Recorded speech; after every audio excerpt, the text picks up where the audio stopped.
चलो दोस्तों, फिर से स्वागत है सभी का। आज है पार्ट 2। जैन धर्म को पढ़ रहे थे हम। कल हमने पढ़ा था कि जैन धर्म कहाँ पर महावीर स्वामी की मृत्यु हो जाती है और उसका अंतिम संस्कार कौन करता है। उसका अंतिम संस्कार मल्ल राज्य के राजा हस्तपाल नाम का कोई एक राजा वो करते हुए। ठीक है, चलो आज आगे चलते हैं, जैन धर्म को ही आगे बढ़ाते हैं।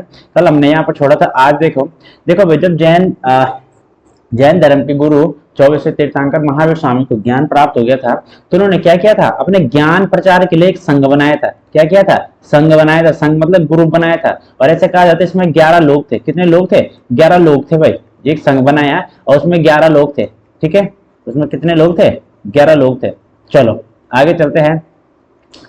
जब महावीर स्वामी की मृत्यु हो जाती है तो इन 11 लोगों में से एक नाम आता है 11वां गणधर। अच्छा, इन्हें 11 लोग बोलो या फिर इन्हें गणधर बोल सकते हैं, क्योंकि जैन धर्म को मानने वाले तो ये गणधर है भाई। हैं, ठीक है। क्या थे ये? गणधर। तो इन 11 गणधरों में से 11वां जो गणधर था 11, उसका नाम था आर्य सुधर्मा। क्या नाम था उसका? आर्य सुधर्मा भाई। याद रखना सब कि आर्य सुधर्मा उसका नाम था। अब इस आर्य सुधर्मा ने क्या किया? इस आर्य सुधर्मा ने जैसे महावीर स्वामी की मृत्यु होगी तो इसने ट्राई किया कि क्यों ना जैन धर्म को आगे बढ़ाने के लिए मैं गुरु बन जाता हूँ। लेकिन ये क्या हुआ? पूर्णतः सफल नहीं हुआ, क्योंकि इसे ज्ञान प्राप्त नहीं था ना भाई। ठीक है, तो सफल नहीं हो पाए ये। ठीक है, चलो भाई। अब क्या होता है कि इसी समय जैन धर्म के समय क्या हो रखा था? जैन धर्म के समय मौर्य वंश चल रहा था भाई। तो मौर्य वंश में लगभग 12 वर्षों का अकाल पड़ गया। ठीक है, 12 वर्षों का अकाल पड़ गया और चंद्रगुप्त मौर्य उस समय राजा थे भाई। 12 वर्षों का अकाल पड़ गया और चंद्रगुप्त मौर्य राजा थे। तो जनता राजा को ही कहेगी भाई कि तुम इस समस्या का क्या हल करने में सफल नहीं हो, एक योग्य राजा नहीं हो। तो चंद्रगुप्त मौर्य परेशान थे भाई। चंद्रगुप्त मौर्य ने कहा अपने मंत्रियों को कि इसका क्या उपाय हो सकता है, कैसे बरसात आएगी राज्य में। सारे हवन कर दिए, चाहे पूजा पाठ सब कर दिया, लेकिन बरसात नहीं हो रही थी। ठीक है, सूखा पड़ गया। अब यहाँ पर भद्रबाहु, एक नाम जो जैन धर्म से संबंधित एक ज्ञानी भद्रबाहु का नाम आता है कि हाँ, एक ज्ञानी है जो क्या कर सकता है, जो इस चीज के बारे में बता सकता है भाई। तो जब चंद्रगुप्त मौर्य ने भद्रबाहु से डिस्कस किया तो भद्रबाहु ने कहा कि तुमने बहुत सारे युद्ध किए होंगे। ठीक है, और इस युद्ध में क्या हुआ होगा? बहुत सारे निहत्थे लोगों की बलि हुई होगी या उनकी जान चली गई होगी। क्लियर है? तो इसके लिए एक उपाय है भाई। जैन धर्म कहता है कि एक उपाय है जिसका नाम है, क्या है? तो चंद्रगुप्त मौर्य को एक उपाय बताता है जिसका नाम है संथारा विधि। कौन सी विधि? संथारा। ठीक है, संथारा विधि। अब चंद्रगुप्त मौर्य कह रहे कि संथारा विधि है क्या? तो इसमें क्या था? भूखा रहना था भाई। भूखा रहना था और प्यासा, भूखा प्यासा रहना था और क्या करना था? तपस्या करनी थी। ठीक है, तपस्या करनी थी और तब तक तपस्या करनी थी भाई जब तक किसी की जान न चली जाए। समझ में आया? मतलब भद्रबाहु कह रहे चंद्रगुप्त मौर्य को कि तुम्हें तपस्या करनी है भाई, और तपस्या ऐसे करनी है कि कुछ खाना नहीं है, पीना नहीं है, जब तक तुम्हारे प्राण न निकल जाए। ठीक है, लेकिन चंद्रगुप्त मौर्य एक जनता के लिए लॉयल राजा, ठीक है, मतलब एक जनता के लिए डेडिकेट राजा था। उसने कहा कोई बात नहीं, मेरे प्राण चले जाए लेकिन जनता का भला होना चाहिए। ठीक है, लेकिन फिर भद्रबाहु कह रहे हैं कि वो तपस्या तुम्हारे राज्य में नहीं हो सकती भाई, राज्य से बाहर जाना पड़ेगा। तो हमने कहा था ना यहाँ पर बिहार राज्य, बिहार में राजधानी पाटलिपुत्र। कहाँ थी राजधानी? पाटलिपुत्र थी। ठीक है, पटना राजगीर जिसे कह सकते हैं हम। यहाँ पर तो यहाँ से वो क्या हो गया, ये दक्षिण, ये है भारत, इसे भारत मान लो। तो इस बिहार में थे, यहाँ से यहाँ पर एक राज्य पड़ता हमारा कर्नाटका। तो यहाँ से कर्नाटका चले गए। ठीक है, तो हमने यहाँ पे एक खास स्टार बना के कि चंद्रगुप्त मौर्य भद्रबाहु के साथ। ठीक है, मौर्य मौर्य कौन? चंद्रगुप्त। चंद्रगुप्त कहाँ चले गए? चंद्रगुप्त कर्नाटक चले गए, कर्नाटक। ठीक है भाई, कहाँ चले गए? कर्नाटका। कर्नाटका। और कौन सी विधि से उन्होंने अपने प्राण त्याग दिए? तो उन्होंने जिस विधि से प्राण त्यागे उसे कहा जाता है संलेखना। ठीक है, संलेखना, संलेखना विधि, या इसी का दूसरा नाम है संथारा। अभी कहा था ना संथारा। ठीक है, दोनों एक ही विधि है संथारा, जिसमें क्या था?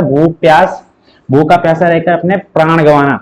ठीक, चलो भाई। तो कौन सा राजा था मौर्य वंश का जिसने अपने प्राण संथारा विधि से गवाए थे? तो वो था चंद्रगुप्त मौर्य। ठीक है भाई, अच्छा सबको पता है ना भाई कि मौर्य वंश का राजा यहाँ पर लिख देता हूँ मैं। सबसे पहले चंद्रगुप्त राजा बनता है 321 के करीब। उसके बाद बिंदुसार राजा बनता है 298 के करीब। उसके बाद अशोक राजा बनता है 269 के करीब। ठीक है भाई, अशोक। तो ये थे ना राजा। तो इन राजा की बात कर रहे हैं, चंद्रगुप्त मौर्य की बात कर रहे हैं। ठीक है, कि कौन से राजा ने जैन धर्म के संथारा पद्धति के अनुसार अपने प्राण त्यागे थे? चंद्रगुप्त मौर्य ने भाई। फिर कहेगा कि कहाँ त्यागे थे? यहाँ कर्नाटका लिखा है, कर्नाटका के कौन से स्थान में? तो लिख देना श्रवण बेलगोला, श्रवण बेलगोला, श्रवण बेलगोला। ठीक है भाई, श्रवण बेलगोला एक जगह पड़ती है कर्नाटक में। ठीक है, ये भी हमने सीख लिया कि चंद्रगुप्त मौर्य की मृत्यु हो गई। आगे चलते हैं, आगे सीखते हैं। देखो भाई, अब क्या था, भद्रभाव भी दक्षिण भारत चले गए थे ना भाई, तो महावीर की होगी मृत्यु। अब क्या हुआ, अब जैन धर्म की जो जैन धर्म की विचारधारा थी वो दो पार्ट में बट गई भाई, दो पार्ट में बट गई, एक भद्र भाव वाली और एक स्थूल भाव वाली। क्लियर है? अब दोनों में क्या डिफरेंस था वही देखते हैं। देखो भाई, भद्र भाव चले गए दक्षिण भारत, भद्र भाव चले गए थे ना दक्षिण भारत। अगर मैं भारत का नक्शा बना दूं ऐसे, ठीक है, और ये भारत का नक्शा बना, यहाँ पे कर्नाटका, यहाँ चले गए भद्र भाव। भद्र भाव जब वापस आते बिहार में, यहाँ बिहार में जब वापस आते हैं तो यहाँ पर कौन थे? स्थूल भाव थे ना भाई, स्थूल भाव। तो स्थूल भाव इससे क्या होता है, इसका विरोध करते हैं कि तुम नहीं आ सकते। क्यों नहीं आ सकते? क्योंकि जब यहाँ पे प्रॉब्लम थी, जब यहाँ पे अकाल पड़ा था, तब तुम अपना राज्य छोड़कर भाग गए थे भाई। लेकिन ये तो गया था चंद्रगुप्त मौर्य के साथ उसको विधि बताने के लिए। ठीक है, तो यहाँ पर स्थूल भाव क्या करता है, इसका विरोध करता है। और भद्र भाव और स्थूल भाव में बनती नहीं, इन दोनों की दाल नहीं गलती। क्या नहीं होता है? दाल नहीं गलती, मतलब आपस में बनती नहीं है। तो दोनों विचारधाराएं अलग हो जाती है। ठीक है, तो अब उसी को पढ़ेंगे हम, तो कि इनमें क्या फर्क था। क्लियर है? चलो, तो अब लिखेंगे हम, अगला हेडिंग होगा हमारा, स्टार बना के लिखेंगे क्या, हम लिखेंगे श्वेतांबर, श्वेतांबर, और दूसरी साइड लिखेंगे दिगंबर, दिगंबर। ठीक है भाई, कि श्वेतांबर दिगंबर, इसका तो दो पार्टीशन कर देते हैं। अच्छा, पैड नोट पैड थोड़ा सा टेढ़ा मेढ़ा, पता नहीं चलता कहाँ कहाँ क्या जा रहा है इसमें। ठीक है भाई, ठीक है, चलो, तो दूसरी साइड लिखेंगे। हमने कहा एक सेट है हमारा श्वेतांबर, दूसरी सेट है दिगंबर, दिगंबर। ठीक है भाई, इस, ठीक है, दो पार्टीशन हो गए इसका। चलो, श्वेतांबर में इसके साइड लिखेंगे नंबर 1 पॉइंट कि स से श्वेतांबर, स से स्थूल भाव, इसको कौन चला रहा था? स्थूल भाव, स्थूल भाव वाले लिख देता हूं मैं, जो स्थूल भाव वाले थे, जो स्थूल भाव को अपना गुरु मानते थे वे लोग। दिगंबर जो भद्र भाव वाले थे, कौन से थे? भद्र भाव वाले। ठीक है, दूसरा पॉइंट क्या फर्क है इनमें, कि ये श्वेतांबर, श्वेत मतलब सफेद, अंबर मतलब कपड़ा, ये सफेद वस्त्र पहनते थे। कौन से वस्त्र पहनते थे? सफेद वस्त्र। ठीक है भाई, सफेद वस्त्र धारण करते थे, और ये लोग नग्न रहते थे, नग्न। ठीक है, अभी भी जैन धर्म की एक कम्युनिटी होती है, एक विचारधारा, जो लोग नग्न रहने में बिलीव करते हैं, क्योंकि वो दिगंबर वाले होते हैं भाई। ठीक है, प्योर। चलो, तीसरा कह रहा है कि श्वेतांबर कह रहे हैं कि महिलाओं को मोक्ष मिल सकता है, महिलाओं को मोक्ष मिल सकता है, महिलाओं को मोक्ष मिल सकता है भाई, मोक्ष मिल सकता है। लेकिन ये कह रहा है कि नहीं मिल सकता, महिलाओं को मोक्ष नहीं मिल सकता। ठीक है, यहां पर कह रहा है कि जो उनके 19वें गुरु थे ना, श्वेतांबर कह रहा है 19वें गुरु तीर्थंकर कौन थे? मल्लीनाथ थे कि नहीं? मल्लीनाथ, ये कह रहे हैं वो क्या थे? वो महिला थी भाई, महिला थी, महिला थी। लेकिन ये कह रहे कि वो कौन थे? वो पुरुष थे, वो पुरुष थे। ठीक है, फिर दूसरा डिफरेंस पांचवा, ये कह रहे कि महावीर स्वामी जो 24वें थे, महावीर, ये कह रहे महावीर विवाहित थे, विवाहित थे भाई, मैरिड थे। ये कह रहे कि नहीं थे, ये क्या कह रहे हैं? नहीं थे। अब इन दोनों में अपना ही मतभेद नहीं जैनों को कि कौन से अपने हमारे गुरु क्या थे भाई, मेल थे कि फीमेल थे, मैरिड थे या अनमैरिड थे, यही पता नहीं, यही नहीं तो क्या पढ़ा जाए। लेकिन हमने क्या कहा है, हमने महावीर स्वामी के बारे में पढ़ा ना, कि महावीर का जन्म, उसके पिता, उसकी माता, उसके पत्नी, उसकी पुत्री, ये सब पढ़ा है। तो इसका मतलब मैरिड थे वो।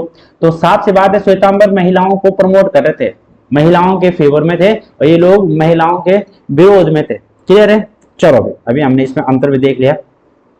आगे चलते हैं, कुछ अब वन लाइनर लिखते स्टार बना बना के जैन धर्म के बारे में। ठीक है भाई, कुछ खास वन लाइनर बनाएंगे। ठीक है, चलो स्टार बना बना के चलेंगे। पहला स्टार है कि, पहला स्टार क्या होगा? पहला स्टार होगा कि महावीर, महावीर के उपदेश, महावीर के उपदेश डैश करके कहा जाएगा कि जैन धर्म में महावीर के उपदेश किस पुस्तक में मिलते हुए, किस उप पुस्तक में समाहित है, कौन से ग्रंथ में? तो यहाँ पर लिख देना 14 पूर्वी एक पुस्तक है भाई, 14 पूर्वी पुस्तक, ठीक है भाई, 14 पूर्वी पुस्तक। अच्छा, इस पुस्तक की खास बात क्या है? सबसे प्राचीन है, जैन धर्म की प्राचीन पुस्तक मानी जाती है। प्राचीन का मतलब पुराना भाई, ठीक है। चलो आगे चलते हैं, दूसरा स्टार। जैन धर्म में ज्ञान को क्या कहा जाता है? कैवल्य, ठीक है। जैसे हम कहते हैं उसे नॉलेज है, तो यहां पर कैवल्य कहा जाता है। अगला स्टार, निवास स्थान को, निवास स्थान को, निवास स्थान को क्या कहते हैं? ये लोग कहते हैं वसुदे, वसुदे, निवास स्थान को वसुदे कहते हैं, वसुदे, ठीक है। जैसे हम कहते हैं हमारा निवास स्थान को घर कहते हैं, ये लोग वसुदे कहते हैं। दूसरा, साहित्य को, जैन जो साहित्य होंगे, जैन साहित्य मतलब लिटरेचर, जो इनकी पुरानी किताबें होंगी, जैन साहित्य को, साहित्य को क्या कहते थे? साहित्य को कहते हैं आगम, ठीक है भाई। चलो फिर आगे चलते हैं, अगला स्टार कि 24 तीर्थंकर, जो इनके 24 तीर्थंकर हुए ना भाई, 24 तीर्थंकर, इनकी जीवनी, जीवनी मतलब उनकी पूरी लाइफ कहानी, लाइफ स्टोरी, जीवनी किस पुस्तक में है? यह है कल्पसूत्र, कल्पसूत्र, कल्पसूत्र पुस्तक। अच्छा कहेगा किसने लिखी है? तो यहां पर लिखना भद्रबाहु ने, भद्रबाहु ने लिखी है भाई कल्पसूत्र, ठीक है। तो अभी हमने क्या सीखा? महावीर के उपदेश 14 पूर्वी नामक पुस्तक में है, जो सबसे प्राचीन मानी जाती है जैन धर्म में। ज्ञान को ये लोग कैवल्य कहते हैं, हम कहते हैं ज्ञान को, जैसे ज्ञान कहते हैं ना, जैसे इंग्लिश में नॉलेज कहा जाता है, ये लोग कैवल्य कहते हैं। निवास को ये वसुदे कहते हैं, जैसे हम क्या कहते हैं? हम घर कहते हैं ना, कि हमारा निवास स्थान घर है, तो इनका निवास स्थान वसुदे होता है। साहित्य को ये लोग आगम कहते हैं। 24 तीर्थंकरों की जीवनी, उनकी लाइफ स्टोरी किसमें है? उनकी लाइफ स्टोरी है कल्पसूत्र में, ठीक है भाई। उनकी लाइफ स्टोरी किसमें है? कल्पसूत्र में है भाई, ठीक है। आगे चलते हैं। अब क्या हुआ कि जब महावीर की होगी मृत्यु, तो अब जैन धर्म का प्रचार प्रसार, अरे जैन धर्म तो खत्म हो जाएगा ना भाई। तो जैन लोगों ने जो अभी थोड़ी बहुत उसकी विचारधारा लोग वाले लोग बचे थे, उन्होंने क्या किया? सभाएं की, सभाएं, सभाएं, जिन्हें हम कहते हैं कि जैन परिषदें या बैठकें, ठीक है भाई। बैठकें मतलब मीटिंग की ना, अरे मान लो सेम जैसे कांग्रेस की स्थापना कब होती है? 1885 में होती है ना भाई, 1885 में, 28 दिसंबर, सबको पता है 28 दिसंबर 1885 को होती है, डफरिन के समय, वायसराय डफरिन के समय, ठीक है। इस समय इसमें कितने लोग थे? 72 लोग थे। लेकिन अब सबको पता है कि भारत की पहली पार्टी कौन सी? कांग्रेस पार्टी है ना, कांग्रेस पार्टी। तो कांग्रेस पार्टी इतनी बड़ी पार्टी बनी, इतने सारे लोग जुड़े, तो कैसे बढ़े? क्योंकि 1985 के बाद हर साल क्या हुआ था? हर साल ये लोग मीटिंग कर रहे थे, अधिवेशन कर रहे थे, हर साल मीटिंग, अधिवेशन जिसे हम कहते हैं अधिवेशन, कांग्रेस के अधिवेशन। क्यों? क्योंकि लोगों को प्रमोट कर रहे थे ना ये अपनी विचारधारा की, हमारी ये पॉलिसी है, हमारी ये थिंकिंग है भाई, ठीक है। तो लोग जोड़े जा रहे थे कि हाँ सही है। तो उसी तरह यहाँ पर जैन धर्म में एक प्रयास किया गया। क्या प्रयास किया गया? बैठकों का आयोजन किया गया, ठीक है। कि बैठकें कराते हैं, लोग आएंगे, उन्हें जैन धर्म की पॉलिसी बताएंगे, क्या पता उन्हें अच्छे लग जाए, तो उन्हें सभाएं बोलो या बैठकें बोलो, तो हम कह देंगे कुल 2 बैठकें हुई भाई। नंबर हम लिखेंगे प्रथम बैठक, नंबर 1 लिखेंगे हम क्या? प्रथम बैठक, ठीक है। तो प्रथम बैठक की बात करेंगे कि प्रथम बैठक कहां पर हुई? प्रथम, तो प्रथम डैश करके लिखेंगे, लगभग 300 ईसा पूर्व के समय होती है, 300 करीब, ठीक है, ईसा पूर्व, ठीक है। फिर कहेगा किस स्थान पर हुई? तो हमने कह दिया कि ये हुई पाटलिपुत्र, पाटलिपुत्र। पाटलिपुत्र की स्थापना किसने की भाई? कमेंट में सब बताएंगे पाटलिपुत्र किसने बसाया था, ठीक है। हमने कहा कि प्रथम बैठक कब हुई? 300 के करीब हुई और पाटलिपुत्र में हुई। दूसरा, इसे लीड किसने किया? इसका अध्यक्ष कौन था भाई? अध्यक्ष, अध्यक्ष किसने इसे लीड किया? अध्यक्ष, तो डैश करके लिखेंगे अध्यक्ष था स्थूलभाऊ था ना, स्थूलभाऊ, स्थूलभाऊ ने संभाला इसे, स्थूलभाऊ ने इसे लीड किया। एक खास और फैक्ट लिखेंगे इसके बारे में स्टार, ये कुछ खास हुआ इसमें। हाँ भाई, जैनों में एक ग्रंथ है 12 अंग, 12 अंग लिखी गई इसी समय, पहली बैठक में 12 अंग लिखी गई भाई, 12 अंग लिखी गई, ठीक है। पहला हो गया, ठीक। दूसरा पॉइंट है, दूसरा नंबर, दूसरी बैठक, प्रथम देख ली, दूसरी, तो इसमें लिख देंगे लगभग 6ठी शताब्दी में काउंट होता है, 6ठी शताब्दी में, ठीक है। 6ठी शताब्दी मतलब 500 कुछ में शताब्दी। अब कह रहा है कि स्थान बताओ भाई, तुम्हें पता है कि 6ठी शताब्दी में होता है, स्थान बताओ। तो हमने कहा कि इसका स्थान क्या है? इसका स्थान है वल्लभी, वल्लभी। और वो कह रहा है वल्लभी कहाँ है? तो हमने कह दिया गुजरात में है भाई, वल्लभी गुजरात में। वो कह रहा है कि इससे अध्यक्ष कौन था, इसका लीड किसने किया? तो हमने कह दिया देवी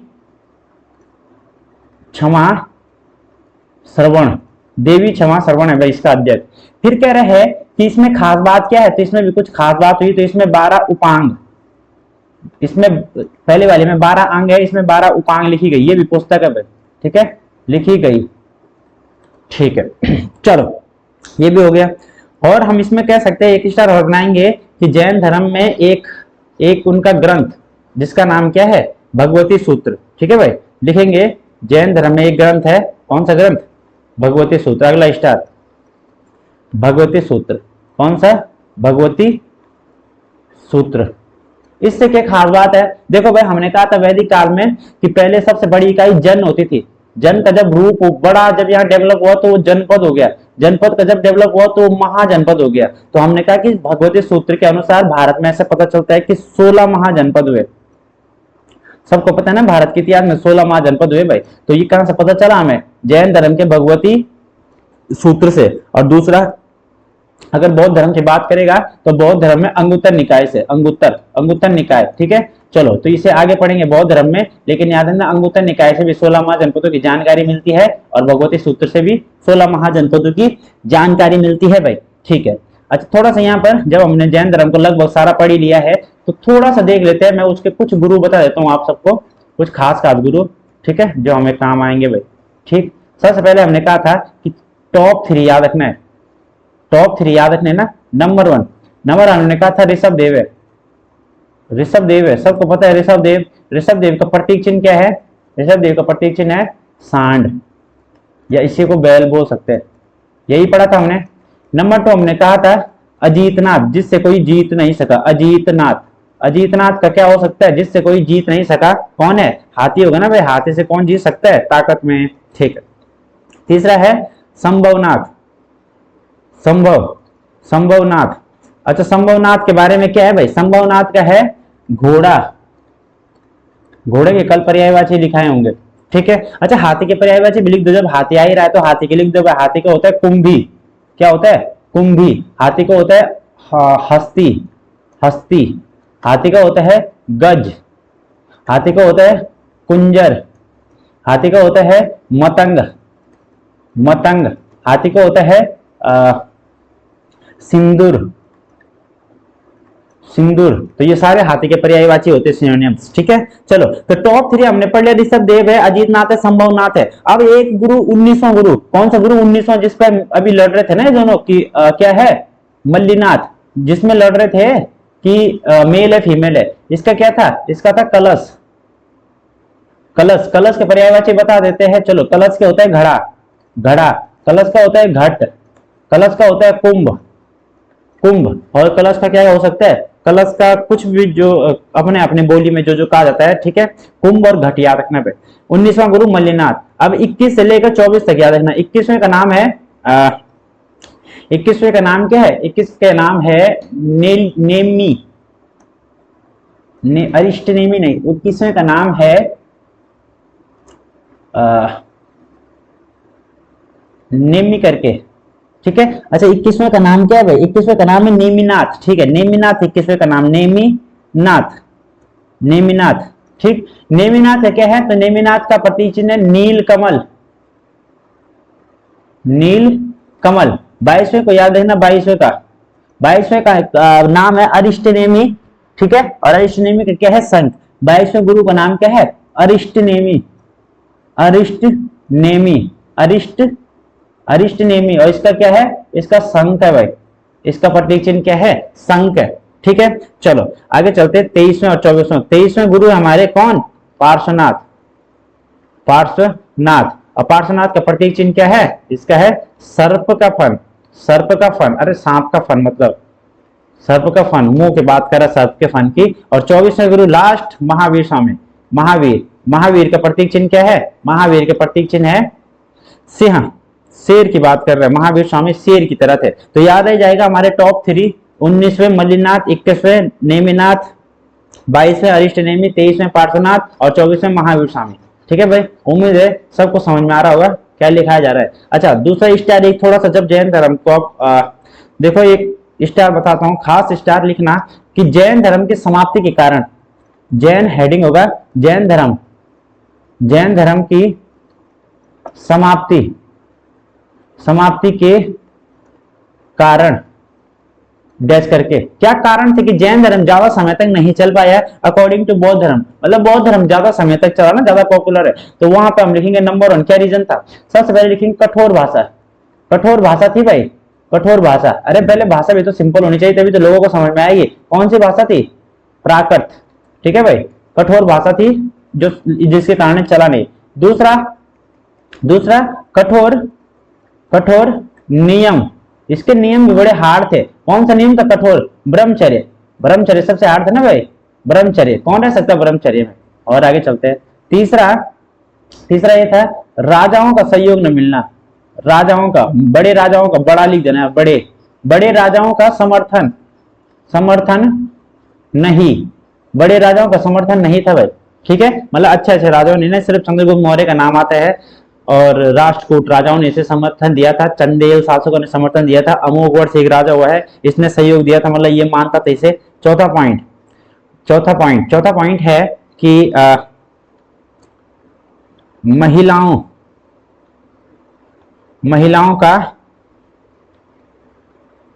का असम्मान, महिलाओं का सम्मान नहीं था, महिलाओं को रिस्पेक्ट नहीं थी, महिलाओं का असम्मान था ना भाई, ठीक है, तो इसलिए ये एक रीजन ये भी है कि महिलाओं ने इसे एक्सेप्ट नहीं किया भाई, ठीक है, महिलाओं का असम्मान था। अरे कहा ना उन्होंने, किसी ने कहा कि महिलाओं को मोक्ष नहीं मिल सकता है, ठीक है। चलो दूसरा कि नग्न रहना, अरे भाई इनका ये नंगे रहते थे, कौन करेगा इसको एक्सेप्ट, ठीक है, इसलिए ये कुछ खास रीजन। चलो 5 पॉइंट बता दिए कि जैन धर्म के समाप्ति के 5 पॉइंट, ठीक है, उम्मीद है आप सबको समझ में आया होगा। कुछ बचे कुछ पॉइंट होंगे तो देख लेंगे नेक्स्ट वीडियो में कभी। और आज के साथ जैन धर्म समाप्त हो गया, ठीक, तो उम्मीद है आप सबको समझ में आया होगा। राइटिंग तो बिल्कुल खचड़ पचड़ है, दूसरा नोटपैड में लिखने में थोड़ा अनकंफर्टेबल हो रहा है, लिखा नहीं जाता नोटपैड में, ठीक है, तो जहां पे समझ ना आएगा तो सब बैक स्किप करना, ठीक है। तो शिक्षा सारथी को देखते रहिए, सपोर्ट करिए, सब्सक्राइब कीजिए, ठीक है। चलो मिलते हैं नेक्स्ट वीडियो में, इसके बाद पढ़ेंगे हम बौद्ध धर्म को। और अगर आप लोग हमारे साथ ऑफलाइन क्लास के साथ भी जुड़ सकते हो भाई, शिक्षा सारथी के ऑफलाइन क्लास के साथ जुड़ सकते हो। कहाँ पर है, एड्रेस होगा हमारा IDPL, ठीक है भाई। और अगर कांटेक्ट की बात करें तो 7251948191, ठीक है, तो ये हमारा कांटेक्ट नंबर है। और शिक्षा सारथी का एड्रेस क्या है, IDPL ऋषिकेश की बात कर रहे हैं, ठीक है, IDPL बाबूग्राम ऋषिकेश, ठीक है। तो मिलते हैं दोस्तों नेक्स्ट वीडियो में, और नेक्स्ट वीडियो होगी जैन धर्म।